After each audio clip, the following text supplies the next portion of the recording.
sini saya sebagai mahasiswa aktif Universitas Islam Negeri Raden Intan Lampung, Fakultas Syariah, Prodi Hukum Tata Negara, kelas E. Di sini saya akan memenuhi tugas video mata kuliah Hukum Acara Perdata yang diampu oleh Bapak Muhammad Irfan, SHI, MSy. Saya akan menjelaskan terkait pengertian duplik dan replik. Dalam hukum acara perdata, replik adalah tanggapan atau jawaban balik dari penggugat terhadap isi jawaban tergugat atas gugatan yang telah diajukan. Replik biasanya berisi bantahan terhadap alasan-alasan yang dikemukakan tergugat, penegas atas adil gugatan, serta mungkin memuat pengakuan terhadap bagian tertentu dari jawaban tergugat yang dianggap benar. Sementara itu, duplik merupakan tanggapan tergugat terhadap replik yang disampaikan penggugat. Duplik berisi pembelaan ulang atas jawaban sebelumnya dan bantahan terhadap argumen-argumen baru yang mungkin muncul dalam replik. Dengan demikian, replik dan duplik merupakan sarana tukar-menukar pendapat yang membantu hakim memperjelas duduk perkara sebelum masuk tahap pembuktian. Keduanya diatur secara tidak eksplisit dalam Herzian Inlandes Reglement, namun telah menjadi bagian dari praktik peradilan yang diakui dan diterapkan di pengadilan Indonesia. Kemudian yang B, tujuan dan fungsi replik dan duplik. Tujuan utama replik dan duplik adalah untuk memberikan ruang bagi para pihak dalam menegaskan kembali dalil-dalilnya, menjawab bantahan lawan, serta memperjelas posisi hukum masing-masing. Secara umum, fungsi dari replik dan duplik antara lain memberikan kesempatan yang seimbang bagi kedua pihak untuk menanggapi dalil lawan. Kedua, menegaskan dasar hukum dari setiap tuntutan atau pembelaan yang diajukan. Ketiga, menyaring isu hukum yang relevan. Keempat, mempersiapkan tahap pembuktian, karena dari proses jawab-menjawab ini, hakim dapat menentukan beban pembuktian bagi masing-masing pihak. Dengan adanya tahapan replik dan duplik, proses pengadilan menjadi lebih transparan dan terarah. Hakim tidak hanya melihat formalitas gugatan dan jawaban, tetapi juga memahami logika hukum di balik argumen para pihak. Kemudian yang ke-C ada tata cara pelaksanaan replik dan duplik. Pelaksanaan replik dan duplik biasanya dilakukan dalam sidang yang telah dijadwalkan setelah tahap jawaban tergugat. Prosesnya dapat dilakukan secara tertulis atau secara lisan, tergantung pada kebijakan majelis hakim dan kesepakatan para pihak. Secara umum, tahapannya sebagai berikut. Yang pertama, setelah tergugat menyampaikan jawaban, hakim memberi kesempatan kepada penggugat untuk menyampaikan replik. Setelah itu, tergugat diberi kesempatan untuk memberikan duplik sebagai tanggapan atas replik. Yang ketiga, jika hakim melalui proses jawab-menjawab sudah cukup, maka perkara dilanjutkan ke tahap pembuktian. Dalam praktiknya, apabila penggugat atau tergugat tidak menggunakan haknya untuk mengajukan replik dan duplik, maka dianggap melepaskan hak tersebut dan proses sidang tetap dapat dilanjutkan. Kemudian ada E, kedudukan hukum replik dan duplik. Walaupun tidak diatur secara tegas dalam HIR, keberadaan replik dan duplik memiliki nilai yuridis penting dalam proses pembuktian.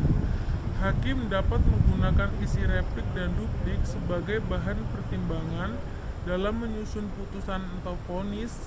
Selain itu, jika terdapat pengakuan dalam replik dan duplik, hal tersebut dapat dijadikan alat bukti yang sah sesuai pasal 174 HIR.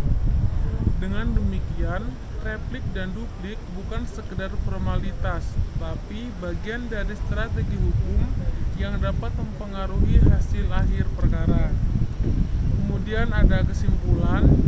Dari pembahasan di atas dapat disimpulkan bahwa replik dan duplik merupakan tahapan penting dalam proses peradilan perdata yang berfungsi sebagai sarana bagi para pihak untuk menanggapi dan memperjelas dalil hukum masing-masing.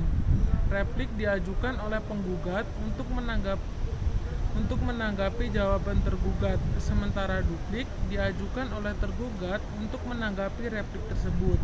Keduanya tidak hanya sekedar formalitas, tetapi merupakan bagian dari dinamika argumentasi hukum yang membantu hakim memahami dengan lebih jelas pokok perkara yang disengketakan. Melalui tahap replik dan duplik, asas audi et alteram dengan kedua belah pihak dapat diterapkan secara nyata, karena setiap pihak diberikan kesempatan yang sama untuk mengemukakan pendapatnya di depan pengadilan. Hal ini menunjukkan bahwa sistem peradilan Indonesia menjunjung tinggi keadilan prosedural dan prinsip keseimbangan antara hak penggugat dan tergugat. Selain itu, Keberadaan replik dan duplik juga membantu hakim dan menyusun pertimbangan hakim secara objektif dengan mendengarkan dan menilai setiap argumen yang diajukan kedua belah pihak. Hakim dapat menentukan arah pembuktian yang tepat serta menghasilkan putusan yang berlandaskan pada keadilan dan kebenaran hukum. Oleh karena itu, pemahaman yang mendalam tentang replik dan duplik sangat penting, tidak hanya bagi praktisi hukum, tetapi juga bagi mahasiswa hukum dan masyarakat umum. Tahapan ini menggambarkan bagaimana proses hukum berjalan secara sistematis, terbuka, dan adil. Dengan memahami fungsi serta peran replik dan duplik, diharapkan setiap pihak yang beracara di pengadilan dapat menjalankan hak dan kewajibannya dengan baik, sehingga tercapai tujuan utama dari peradilan, yaitu menegakkan keadilan berdasarkan hukum yang berlaku di Indonesia. Tanggapan atau jawaban balik dari penggugat terhadap isi jawaban tergugat atas gugatan yang telah diajukan. Sedangkan duplik, tanggapan tergugat terhadap replik yang disampaikan penggugat. Tujuan dan fungsi replik dan duplik, tujuannya untuk memberikan ruang bagi para pihak dalam menegaskan kembali dalilnya, menjawab bantahan lawan, serta memperjelas posisi hukum masing-masing. Fungsi keduanya antara lain, yang pertama, memberikan kesempatan yang seimbang bagi kedua pihak untuk menanggapi dalil lawan. Yang kedua, menegaskan dasar hukum dari setiap tuntutan atau pembelaan yang diajukan. Yang ketiga, menyaring isu hukum yang relevan. Yang keempat, mempersiapkan tahan pembuktian.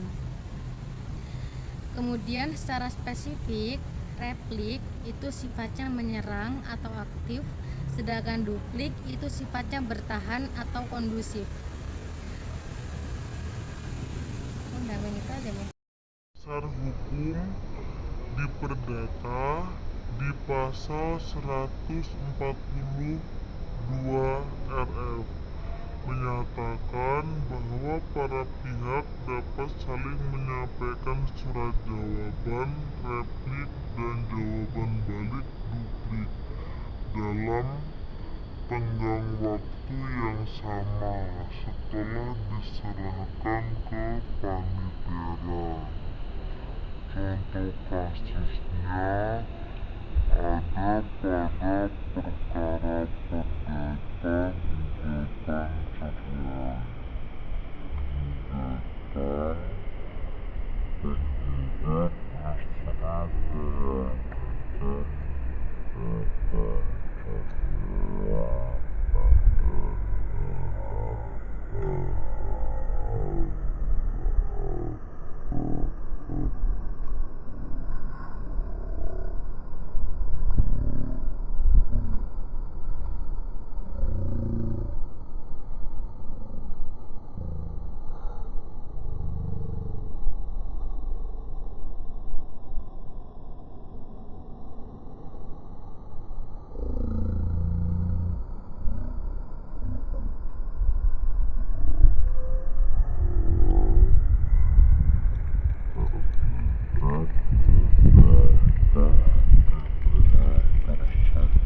dan gugatan cerai terkait kerusakan rumah tangga. Replik jawaban penggugat kembali memperkuat gugatannya dengan menyangkal argumen tergugat dan membuktikan dalil-dalilnya. Contohnya, penggugat menyanggah pernyataan tergugat dengan menunjukkan bukti-bukti perselingkuhan dan mengajukan dalil hukum untuk mendukung gugatannya.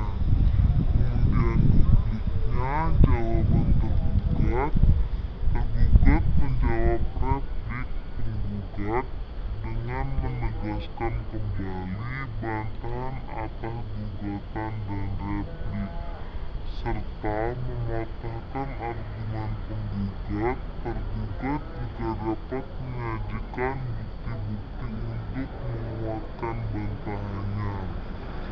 Sekian penjelasan menjelaskan yang dapat saya sampaikan.